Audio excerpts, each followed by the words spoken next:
मगर इतना तो जानता हूं कि मुल्क की इकोनॉमी बहुत खराब है। ये हालात हैं और हम तो कोशिश कर रहे हैं। मेरी हमेशा हमारी पार्टी कोशिश यही रही कि भाई मुसलमानों की एक सियासी क़यादत बने, मुसलमानों का पॉलिटिकल रिप्रेजेंटेशन बढ़ेगा तो मुसलमान अपनी बात कर सकेंगे।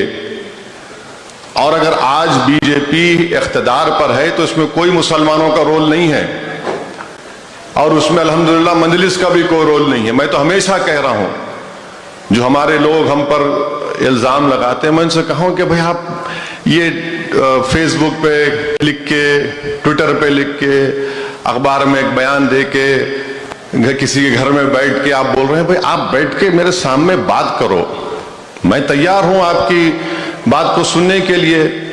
आप वो भी करना नहीं चाहते। पिछले 9 साल से एक मंसूबाबंद तरीके से मॉब लिंचिंग होती है गाय के गोश्त के नाम पर, लव जिहाद के नाम पर, कभी हिजाब के नाम पर झगड़ा हो जाता है, कभी हलाल गोश्त के नाम पर गड़बड़ हो जाती है। अब हद ये हो गई है कि उत्तरकाशी उत्तराखंड में परोला मुकाम है, वहां पर मुसलमान घरों पर एक एक्स मार्क लगा दिया गया है और लगाकर उनसे पोस्टर चिपका दिए गए कि जून 15 तक आप लोग इस इलाके को छोड़ के चले जाएंगे।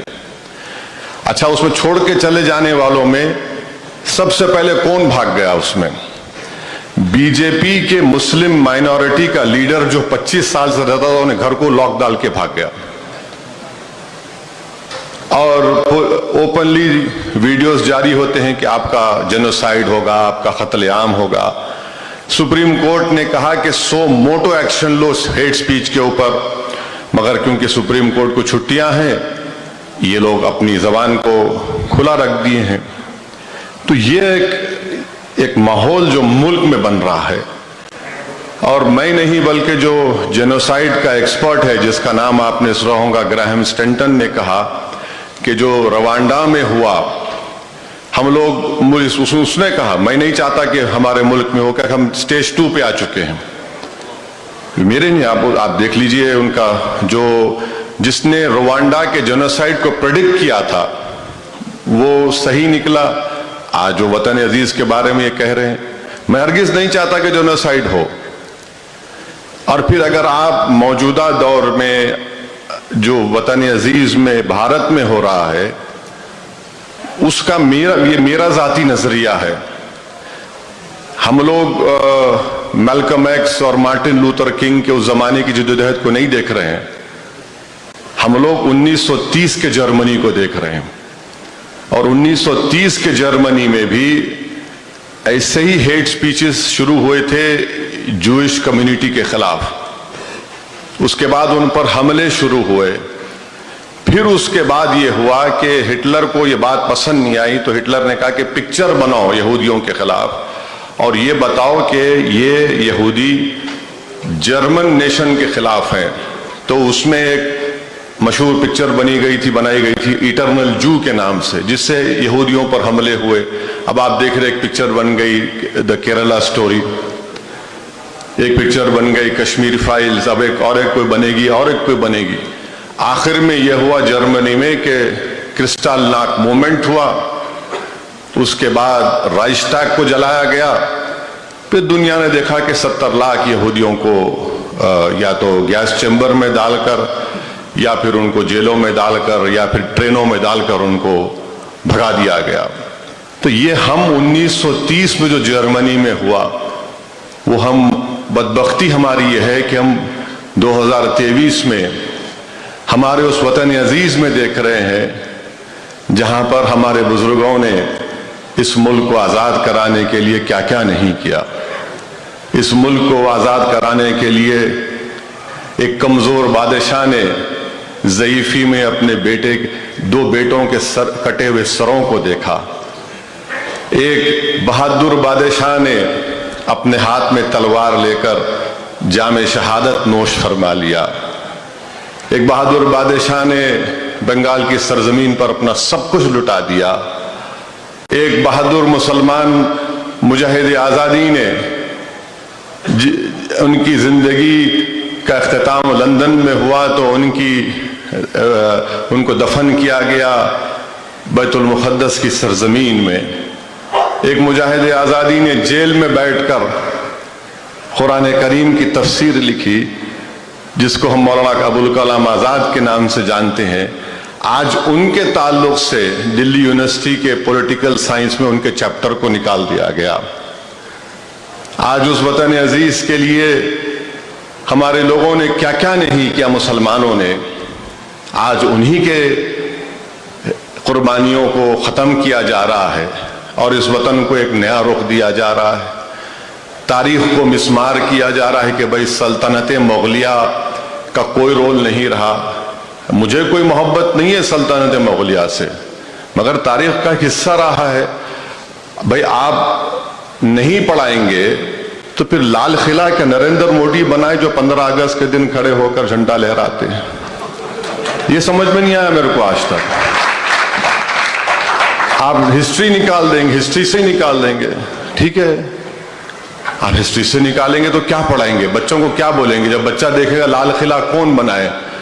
आप तो ये तो नहीं कह सकते ना कि एलियंस मार्स से आकर बनाकर चले गए, कुछ तो बोलना पड़ेगा।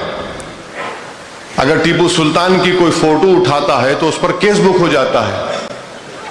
वो टीपू सुल्तान जिसने अंग्रेजों से अपने सामने अपना सर नहीं झुकाया और तलवार हाथ में थी जब टीपू जमीन पर गिरकर शहीद हो गए।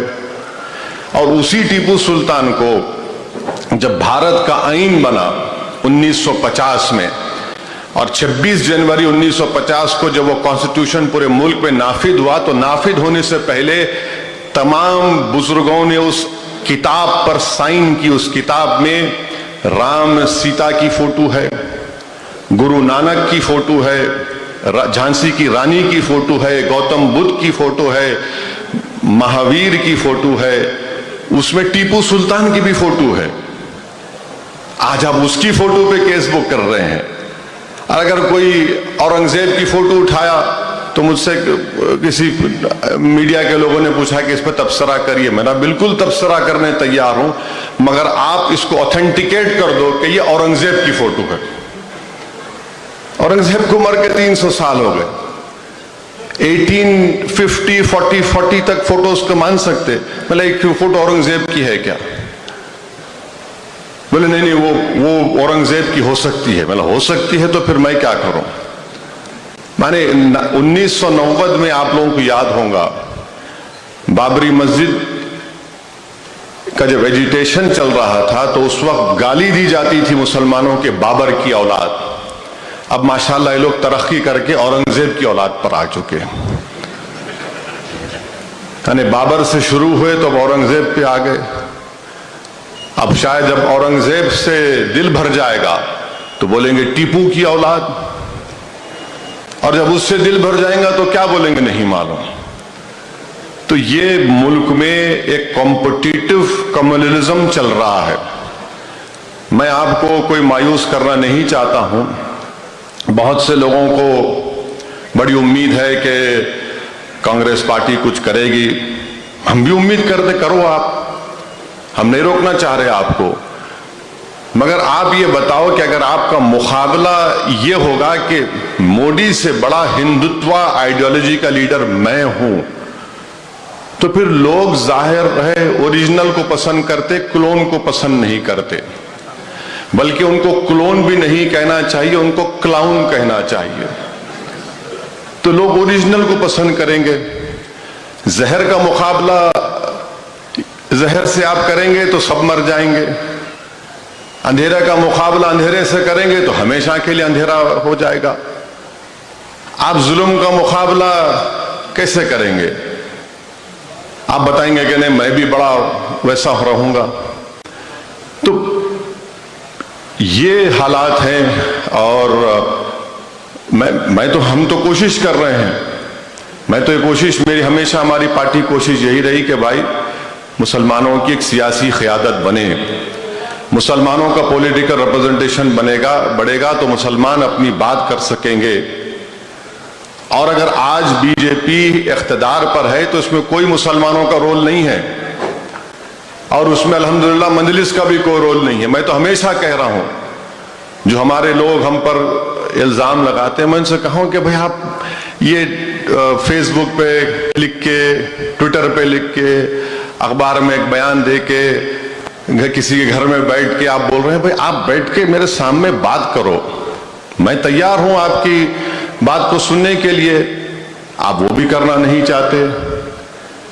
2014 में नरेंद्र मोदी को एक दिल्ली में बड़ी मशहूर ऑर्गेनाइजेशन है CSDS, centre for social studies, centre for social and development studies, वो वाहिद ऑर्गेनाइजेशन है जिसने ये कंक्लूजन तज्जिया किया कि 31% मोदी को वोट मिला 14 में। उसमें सब हिंदुओं में जितने कास्ट हैं, दलित के जितने बरादरियां हैं और मुसलमान, तो उसमें यह कहा गया कि 6% मुसलमानों ने 2014 में वोट दिया। 2019 में नरेंद्र मोदी का वोट बढ़ गया 37%, मगर उसमें जो मुसलमान का जो वोट था वो 14 से 19 में 1% नहीं बढ़ा, वो 6% ही है। दूसरों का वोट बढ़ गया। अब इस पर कोई बात नहीं करता। मैं यही तो कह रहा हूं कि बीजेपी को हराना, तो हम तो वोट दे रहे खिलाफ में, मगर आप नहीं दे रहे। आप दीजिए। तो 31 से 37% इंक्रीज हुआ है। अब 2024 के इंतखाबात हैं, मेरे को नहीं मालूम कि क्या हालात पैदा होंगे, कैसा होगा, मगर ये हकीकत है। और मेजॉरिटेरियन फॉर्म ऑफ कम्युनलिज्म अपने उरूज पर है, और उसकी मिसाल आपके सामने यह है कि नई पार्लियामेंट की बिल्डिंग का इफ्तिताह हुआ। वो पार्लियामेंट जो आईन के मुताबिक चलता है, कॉन्स्टिट्यूशन के मुताबिक चलता है, उसमें खुद हमारे वजीर आजम लेट जाते हैं। बाज़ाब्ता लेट गए वो। अच्छा, वो ठीक है। अंदर लोकसभा के प्रेमाइसिस में जब दाखिल होते हैं, लोकसभा के फ्लोर में, आप सिर्फ एक ही मजहब के रहनुमाओं को लेकर जाते हैं। अब क्या पैगाम दे रहे हैं बताइए आप। और फिर लोग बोलते हैं कि नहीं, वो कांग्रेस पार्टी भी है। तो मध्य प्रदेश में कांग्रेस पार्टी ने तय किया कि हम अपने मजहबी फेस्टिवल्स को मनाएंगे। अब मजहबी फेस्टिवल्स मजलिस भी मनाती, मगर एक प्रोग्राम के तहत हम मनाएंगे, वो आप कर रहे हैं। कांग्रेस पार्टी तेलंगाना में बोलती है अगर हमको इख्तिदार मिला तो हम 100 असेंबली हलके में 10 करोड़ की लागत से एक राम मंदिर बनाएंगे। आप कहां आइडियोलॉजी पे मुकाबला कर रहे हैं बीजेपी से? आप बीजेपी से आइडियोलॉजी पे मुकाबला करिए, उनको हराइए। आप बताइए कि ये हालात हैं। अच्छा, एक और डेटा है जिसका मैं बोलकर अपनी बात को खत्म कर देता हूं ताकि आपके कुछ सवालात हैं। तो ये है गवर्नमेंट का, सेंट्रल गवर्नमेंट का एक PLF डेटा है। ये ऑथेंटिक डेटा है 2020 का, जो ये कहता है कि रेगुलर जॉब्स में 15% मुसलमान हैं और नॉन मुस्लिम 24% है। अच्छा, इसमें आप देखिए कि एवरेज अर्निंग जो नॉन मुस्लिम्स की अर्बन एरिया में है पर मंथ वो 20,340 रुपये, और मुसलमान की 13,672। ये डिस्क्रिमिनेशन है, नहीं है तो क्या है बताइए आप। और फिर उसके बाद सेल्फ एम्प्लॉयड में मुसलमान, नॉन मुस्लिम जो हैं वो 15,878 इनकम है उनकी सेल्फ एम्प्लॉयमेंट। मुसलमानों की 11,421। ज्यादा डिफरेंस नहीं है, सिर्फ 4,000 रुपए का है सेल्फ एम्प्लॉयड में। मगर जो लोग रेगुलर जॉब्स में हैं उसके बारे में आप कुछ नहीं करते। कैजुअल वेजेस में आप देख लीजिए, कैजुअल वेजेस में मुसलमान और गैर मुस्लिम बराबर है। 8,770 और 8,600 के करीब हमारे हिंदू भाई कमाते हैं, जबकि आर्टिकल 39 है हमारे पास। आर्टिकल 39 ये बातें कर रहा है, इस पर कोई बात ही नहीं होती है। तो ये तमाम चीजें हैं और मजलिस कोशिश कर रही है और करती रहेगी। हमारा इरादा है कि हम 2024 में भी इंशाअल्लाह ताला लोकसभा का इलेक्शन लड़ेंगे। हमारी ख्वाहिश ये है, हमारी बुजुर्गों ने हमको सिखाया है, हमारी पार्टी की सोच ये है कि हमारे एमपी जीत कर आए। मैं यकीनन बीजेपी हारना चाहिए, हम तो कोशिश कर रहे हैं। और हैदराबाद एक मिसाल है जहां पर चाहे पार्लियामेंट का इलेक्शन हो, असेंबली का इलेक्शन हो, बल्दिया का इलेक्शन हो, सब आकर हैदराबाद में मजलिस के खिलाफ सियासी मुहिम चलाते हैं और फिर उसके बावजूद भी अल्हम्दुलिल्लाह अल्लाह का करम होता है, अवाम उनको हरा देती है, दूसरी जगह पर जीत जाते हैं। तो तेलंगाना की हद तक तो हम कोशिश कर रहे हैं, मगर पूरे मुल्क में कैसे हालात होंगे, क्या होंगे, किस तरह से माहौल आगे बढ़ेगा, ये मुझे नहीं मालूम। मगर इतना तो जानता हूं कि मुल्क की इकोनॉमी बहुत खराब है। भारत की इकोनॉमी अगर आप देखेंगे तो 2014 में जो जीडीपी था 3,14,000 करोड़, 2023 में भी वही है। एक इसलिए कि सुप्रीम लीडर साहब ने अचानक उनको एक ब्रेन वेव आया कि टीवी पे आके बोल दिया कि भाइयों बहनों 4 घंटे में लॉकडाउन। अब आप बताइए कि 130 करोड़ का मुल्क है और आप 4 घंटे का टाइम दे रहे हैं उन लोगों को। फिर उससे पहले उनको एक ब्रेन वेव आया कि राइट साइड से उठे किसी ने कहा, तो ने कहा कि भाई मैं नोट गायब कर देता हूं। नोट गायब कर दिए, उसमें जीडीपी गिर गया पूरा। जितने स्मॉल स्केल इंडस्ट्रीज से पूरे बर्बाद हो गए, अभी तक नहीं उठे। तो ये 2 ऐसे इक़दाम उन्होंने किए जिससे आज पूरा मुल्क परेशान है। इतनी सबसे ज्यादा अगर नौजवान पूरी दुनिया में बेरोजगार है तो भारत में है, इंडिया में है। और इस वतन अजीज में 50% आबादी 28 साल से कम उम्र लोगों की है। ये एक डेमोग्राफिक डिविडेंड है जो किसी मुल्क में नहीं है। अगर इसको इस्तेमाल करते हैं लोग तो यकीनन इंडिया एक थ्राइविंग डेमोक्रेसी के साथ साथ एक बेहतरीन ताकतवर मुल्क बन सकता है। ये डेमोग्राफिक डिविडेंड हमेशा लास्ट नहीं करेगा, ये 2040 तक रहेगा। उसके बाद फिर ये एजिंग पॉपुलेशन शुरू हो जाएगा। फिर इसके ऊपर से आप मुसलमानों पर इल्जाम लगाते कि इन्होंने बहुत बच्चे पैदा करते। अरे इसका डेटा बताओ। जो टोटल फर्टिलिटी रेट है मुसलमानों का वो बहुत गिरा है।